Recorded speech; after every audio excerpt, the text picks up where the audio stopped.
Hello guys, Nate Ward here from Preparation 101. This is the first episode of the new video survival guide series. This first few parts will be going over your kit.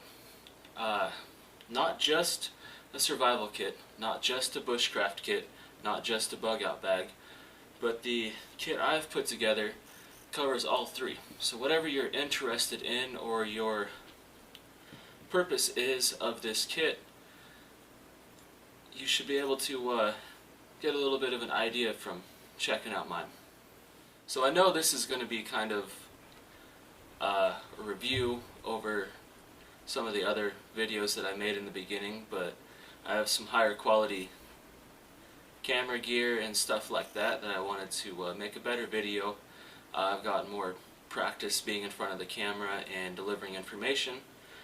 This video is going to be mostly talking information, so it could get a little boring. That's why I'm breaking it up into a few parts. This first part will be going over the reason for the kit and the types of items that you should cover or you should carry to cover your survival needs.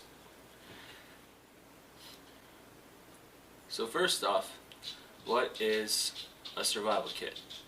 Well, it can be anything from this big old bag here, which is my main carry bag, to a little box of supplies you keep in your car, to a fanny pack, a little pocket tin, anything that has items that can help you in a situation where you need to better yourself quickly or your life could be in danger.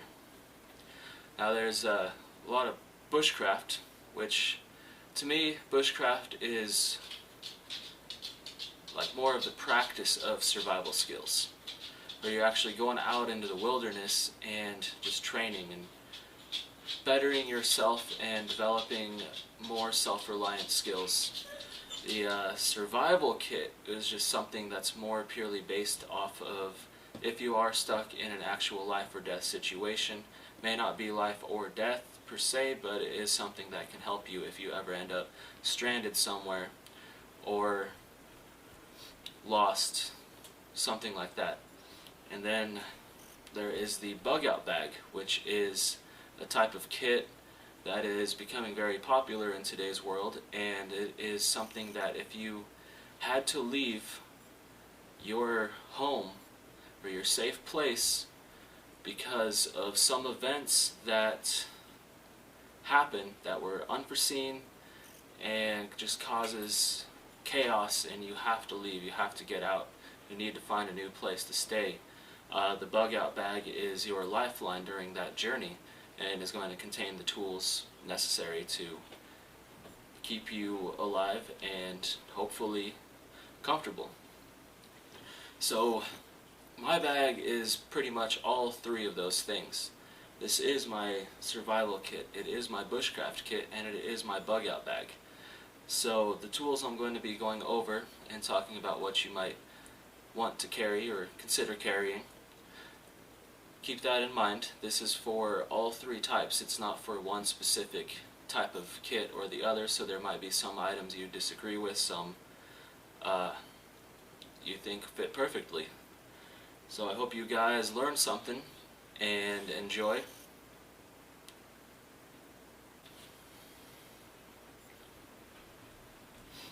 Alright, so first off, you guys probably all know what the most important tool is, and that is a cutting tool. There's all sorts and types of cutting tools out there. How do you know which one is right for you? Well, you don't until you try. But the best place to start is around a 5-inch blade, carbon steel, and I'm going to bring out some examples of all these different types of cutting tools you can get, and this is going to be your go-to. This is the hardest tool to replicate in the field. You can make stone tools, bone tools, but they're not going to hold up as well. They're not going to, well, they will be as sharp at first, but they're not going to hold up to the uses you may need, and they'll be much more time consuming to sharpen and maintain. So before I go any further, I'm going to get my tools laid out here and show you guys some different options for that. So when you are looking to purchase your cutting tool, how do you know what to look for? Well,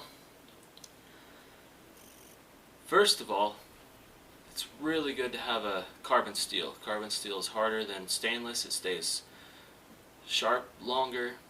It's really easy to maintain.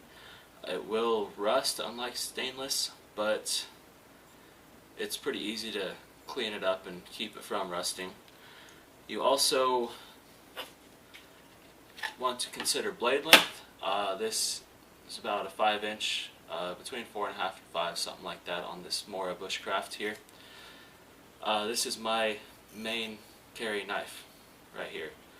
It's only like a $50 knife, but for the price, very, very good quality. It has the hard 90-degree angle on the spine to use with a striker instead of using your blade edge.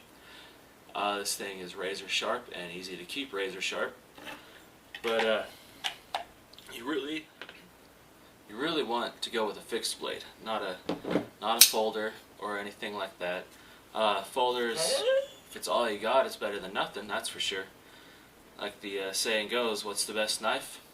The knife you have on you. You just can't do as much of the heavy work with a folding knife.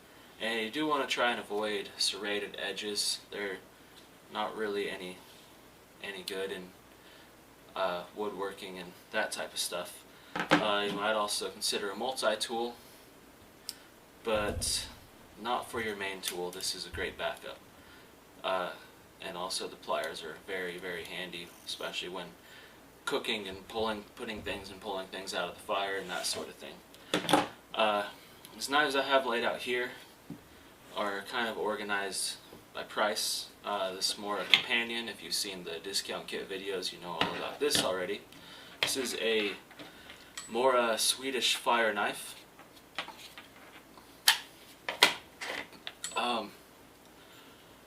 I really like this. After using this knife, that's the reason I switched to the bushcraft knife. It does have a fire steel in the handle. It is not a full tang knife because of that, but for the price, it's really great quality. It is a stainless steel blade. It does have the hard 90-degree corner though, which makes it great for using with a fire striker. Next is Cold Steel Bushman. I got this for Christmas. It's alright. The cool thing about it is it has this little screw hole here. The handle is hollow. It is actually one piece of steel that has been folded to make this type of handle, so it's not going to break off anywhere. It's designed to use as your regular carving bush knife or whatever, but then you can also attach it to the end of a stick to make a spear for defense or hunting. Did come with a little ferro rod. And then again, here's the bushcraft, which is my favorite personal knife. Then this is my first actual bushcrafting knife. So is the Cold Steel Bush Ranger. It's no longer in production. I got this when I was about 10 or 11 years old. Love it, love it, love it. Cold Steel has switched from a lot of American made to now a lot of Chinese made, and this was one of their American made knives, and very, very good knife, but this gets a little bit more expensive for something like this. And then the last one I have over here is a Bussy, the Bussy Steelheart 2. This is about a $300 knife. It's very, very, very hard steel, and I can do a bunch of chopping work with this. It's a heavy blade, and it's still sharp enough to shave with after I finish chopping. So very, very good quality. It's just a little too big to be my everyday carry. So when you're looking for a knife, you need to consider size, steel type, blade shape, and all those things kind of go in, and you'll find one that works for you. Use Google if you're not sure. Just Google best survival knife for the money, and you'd probably come up with something like this or something different that I don't know about yet. But Google's very useful. Tons of knowledge on the internet. If you're not sure about something, just look up. There's reviews on everything out there, everything in survival products. So yeah, this is your most important tool and probably the first thing to start with.